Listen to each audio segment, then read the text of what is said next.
The U.S. is one step closer to a government shutdown after Senate Republicans blocked the funding bill late Monday night.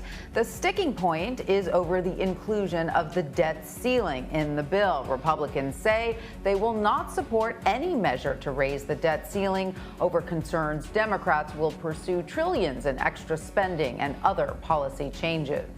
If lawmakers don't reach an agreement, the federal government will close at 12:01 a.m. on Friday. A government shutdown could have a direct impact on Americans and hundreds of thousands of federal employees. For more on this, I want to bring in CBS Money Watch reporter Amy Peeke. Hi, Amy. Welcome. So lawmakers have until end of day Thursday to approve legislation to fund the government.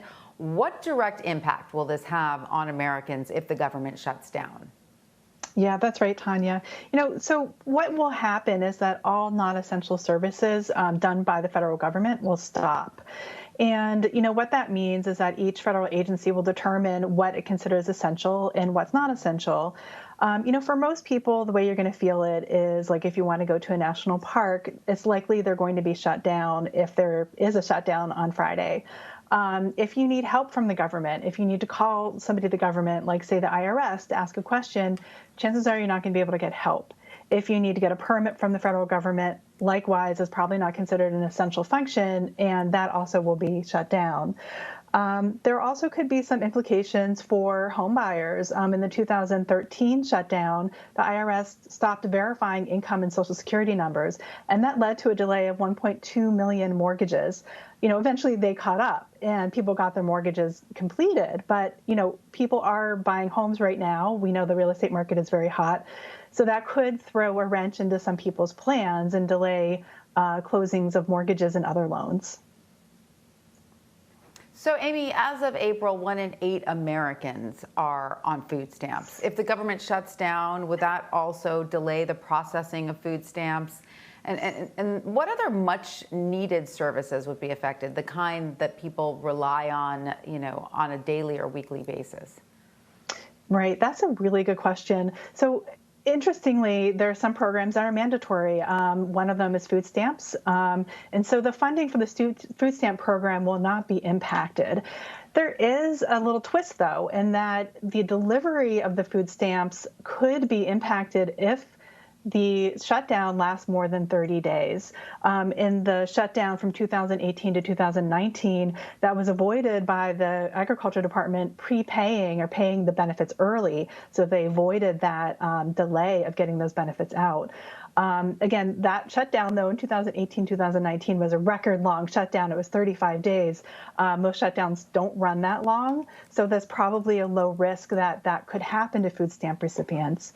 But it's also important to understand that there are many mandatory programs that will not be impacted. For instance, Social Security.